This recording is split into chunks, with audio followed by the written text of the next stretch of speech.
When I was younger, I used to ask, why is news so negative? Why isn't there positive news? Why aren't there stories of just good, positive, happy things? And then I was watching, started getting into Grey's Anatomy and watching that and the struggles and challenges of each of the doctors and what they go through.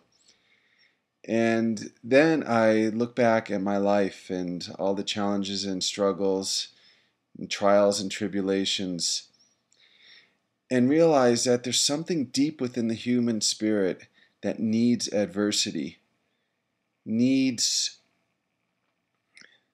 challenges, struggles, because there are opportunities to grow. And the very thing that we constantly resist and fight is our medicine, is what we need in our evolution of being. And without those trials and tribulations, we would stagnate. Really, the reason why there's not happy, positive 24-hour news stations is because people wouldn't watch it.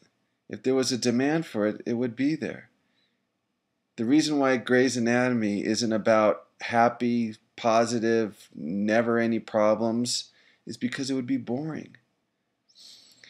And one scene that really illuminates this in The Matrix, when he's the villain is talking about how they had the people plugged in and they were siphoning their life energy, and the programs, the virtual reality programs that they had them plugged into was all peaceful, all love, everything positive, no war, no fighting, nothing negative. Everything was just joyous and peaceful. And the pods died.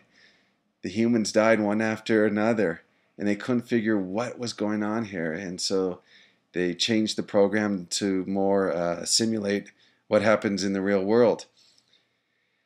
And we expend so much life energy fighting what is. And there's something about embracing,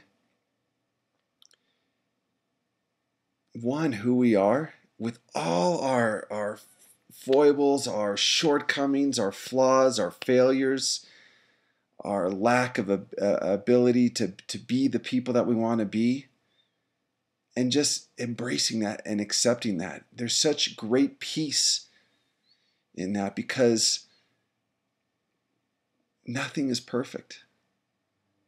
And you look at the Olympics illuminates this for me more than anything. The Olympic athletes, that they spend 5, 6, 7, 8 hours a day with non-stop practicing, and that is their lives. That is what they are devoted to. And then when it comes to the Olympics and the lights on them, they still make silly mistakes. They still fall down. They still screw up. And that's just part of being human. And us, that as we go through our lives and all the things that we do wrong, and how we let ourselves down, how we let other people down, and then we beat ourselves up. And I think the crime is not in imperfection. The crime is not accepting who we really are and how flawed we really are. And once we embrace that and stop with the constant trying to fix ourselves and change ourselves and make ourselves better, and we need to do this and we need to do that, and this constant heavy pressure, this burden that we put on ourselves. I gave someone a Eckhart Tolle book, and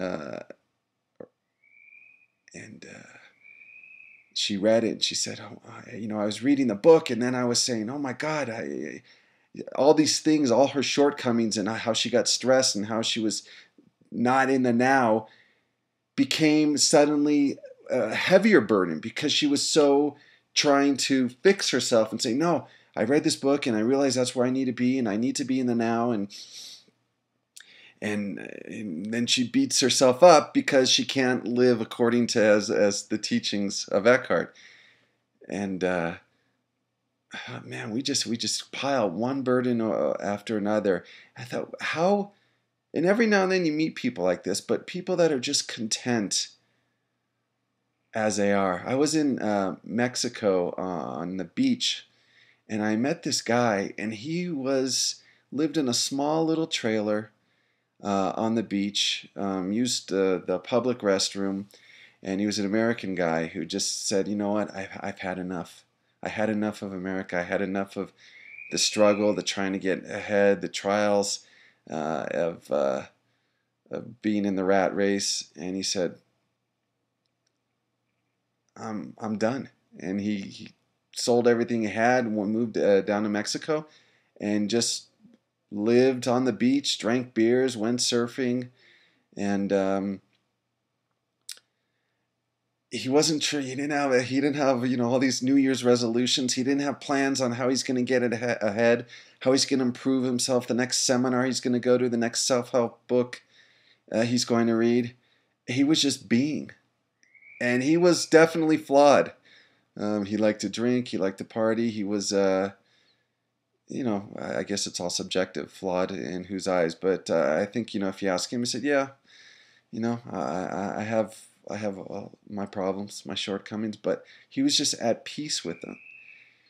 And I thought, man, we're just so conditioned from a very young age that failure is not an option, that we need to become better people, that we need to study harder, work harder, do. And it creates such inner turmoil where it makes life not fun anymore. And I got a lot of responses to the Life Sucks video, and I think many people probably didn't get the true message of the video. But life sucks in accordance to our interpretation of it. I mean, it's all up here. And yeah, some people have just horrific, challenging circumstances. But for the most of us, we're pretty blessed. We have food on our table, a roof over our head, friends or family, and I think it's just we're always trying to be somebody we're not.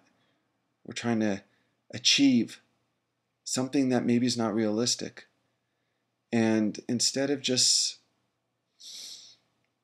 taking a deep breath and saying all is well. No, I don't need to fix anything. I don't need to change other people. I don't need to change myself. All is well as is. And it's like, you're free. You're free. And sadly, most people will never reach that point until the grave, until their death. And Eckhart talks about, some people that are on their deathbed, and they're getting ready to go to the other side, and he says he just saw such illumination and light and joy and peace within their eyes, because it's over. There's no more struggling, there's no more fighting, there's no more getting, there's no more doing. All you're left with is being. And it's a liberation. And the ironic thing, I think it's like, we don't like to be pressured to do things. We don't like, hey, you need to do this, you need to do that. Nobody likes that. They dig their heels in further. So why do we think this same mentality will work upon ourselves? That we apply the same pressure to change, to be better, to do. And why do we think that will work to motivate ourselves? What happens is when we free that from our being and accept and embrace our scars, embrace the scars of other people, and the reality of what life is, the chaotic nature of life, and we just say that is beautiful. And when you release all that self-created pressure, your life suddenly starts working. You enter the flow, and you're motivated without forcing yourself, and you accept yourself without trying. And it's just a beautiful place to be.